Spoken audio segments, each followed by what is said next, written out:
It stops us from bringing the best gifts to God, and it stops us from having the pleasures of life.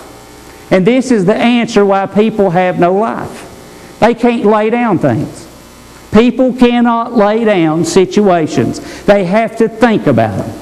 They've got to list their problems, figure out a solution, and say, this is what the outcome's going to be if I do this solution. Guess what? It doesn't come out the way you think it does. It doesn't work the way you think it does. Your carnal mind cannot think the way God thinks. If He says no and you continue down a path that He said no, I'll guarantee you it's going to end up in destruction. You're going to end up in trouble. You'll end up in problems. And you're going to end up in more worse situation than what you were if you would have just listened to God and not done it. But no, we'll think, well, if I follow this path, it'll be blessed. It'll be good things. And this is what God really wants me to do. And you will think it'll be the greatest gifts of all. But what happens? Destruction. And then we wonder why we can't receive the blessings of God. Why we can't come into church and sing from our heart to God? Because our heart ain't pure. Our treasure is upon those worries. It's upon those concerns. We brought this message to the church 3 or 4 times, but it seems like we can't get rid of it. We want to exercise our worries. It is a normal human thing of the world to talk about and worry about things that's going on in their life. No matter where you go, you hear people with concerns. No matter where you go, you hear people, all they want to do is talk about their problems and situations at hand. If you'll go by Walmart, I'll guarantee you, you'll find several groups of people, but you won't hear them talking about the goodness of the Lord. What you'll hear them is saying, who's got the worst situation going on in their life? This one's got, well, my child's doing this. Well, I got 12 family members doing this. Well, I got 20 family members doing this. And they continue to talk about the bad things and what they're worried about. And then they wonder why they can't get nothing from God. Why they don't have life, and why all they have is trouble in their life. Why all they have is situations that they can't bring the best gifts to the Son of God. Just like that we talked this morning about the 3 wise men bringing the gifts and worshiping a little baby 2 years old. Bringing gifts to Him. Bringing gifts to Him. And what they do. People can't even give up what they got. They can't give out the talents that they got. They don't want to use the talents or the gifts that they got because they're overwhelmed with thoughts, with worries, with concerns, and with situations. And not only does people have gifts inside of them to heal people, but they have gifts to do miracles inside of them. And they can't bring those out because they're so worried about the situations at hand. And I have proof right here in the same Scripture that tells me that it's true. That this is how you know that it's you. Have you been listening to yourself? We asked you several months ago to stop and be quick to hear self. Listen to what you're saying.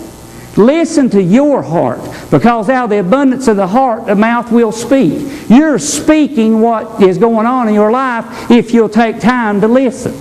You will hear what is your problems and what your situations is and why you can't seek God first. We are in a generation right now that has absorbed the world. And as I said, I believe it as much as what Christ said what He went through when He was upon the world. When He spoke in Revelation 3 of the lukewarm church, you got to overcome the same way I overcome. Why? People's going to be the same way that they were when I come upon the earth. They're not going to be able to listen. They're going to be so overwhelmed and have so much doctrine and so many denominations and so many ways absorbed in them. One of the hardest things is to unteach somebody that's been taught a certain way and reteach them a correct way that the Word says. Try to take a Muslim and convert them. Try to take someone that's been taught about some traditions of man and try to bring them traditions out of them and say that's a tradition. That's not what God says in His Word that will cause you to be saved. That is not what brings you to be saved. Your belief in your heart is what gets you to be saved. Not that you have any kind of certain dress. Not that you have any kind of certain hair. It's not that you don't wear makeup. It don't have anything to do with it. You can put all the Jesus-only stickers you want to on your vehicle. It don't make you saved. It don't make you in those things. But when are we going to learn that it's a trick of the enemy to get us to worry and concern about everything that's going on in our life? When are we going to learn that it's time to lay those thoughts down? And that's just what he's saying. If you want life, you better learn to lay those thoughts down and put me first. You better learn to give them up and quit worrying about everything that's going on around you and learn to put me first, and then I'll add these things of life to you. And we've talked about the things of life.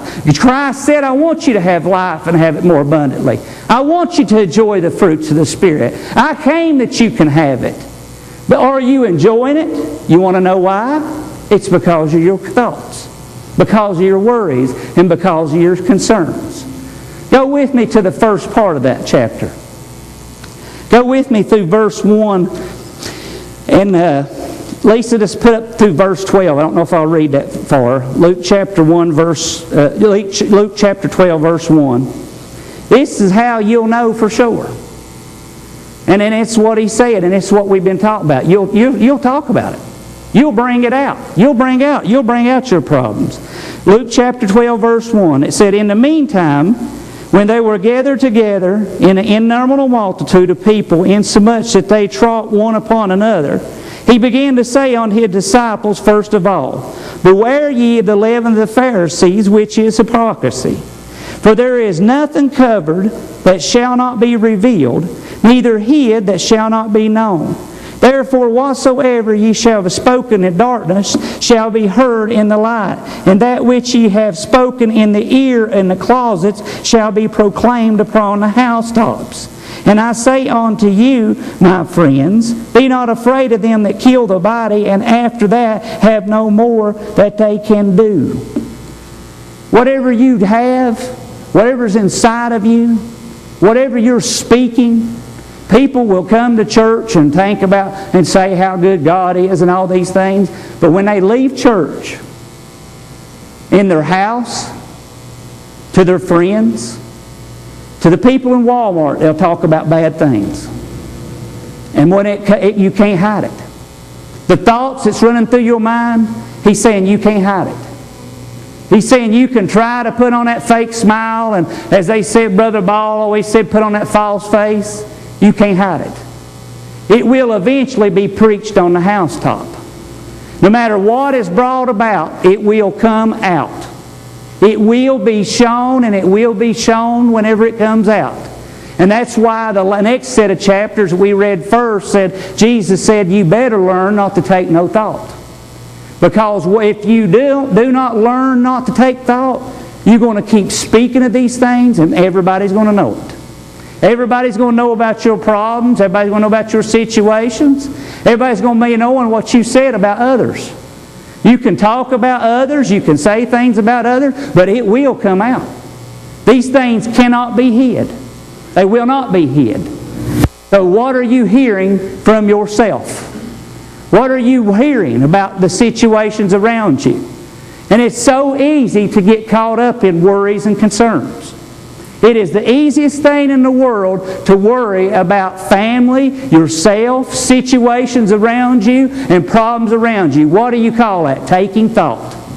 It's taking thought of a way out of it. It's taking thought of how to fix it. It's taking thought of what do I need to do to beat this or overcome it. When God said, I'll take it for you. All you got to do is give it to me and seek me, and I'll give you life. How many here has life today? How many really has life? How many people do you run in today has the life that Christ promised? The promises that He gave to us. To be honest with you, I don't really know of hardly anybody. To be honest with you, I don't see anybody walking around with the fullness of joy. With the fullness of anything in their life, with peace, comfort in their life and what they do. People that will be long-suffering with God and will wait for whatever patience they need to wait upon God to do whatever He's going to do. That they'll wait. That's fruits of the Spirit. People that will just continually enter the gates with praise and thanksgiving. And you know they got it when they walk in the gate. You can tell it because you can see it. Why? It can't be hid. So why are we allowing the enemy to continue to do what we keep saying don't let him do? We'll beat Him for a little while after we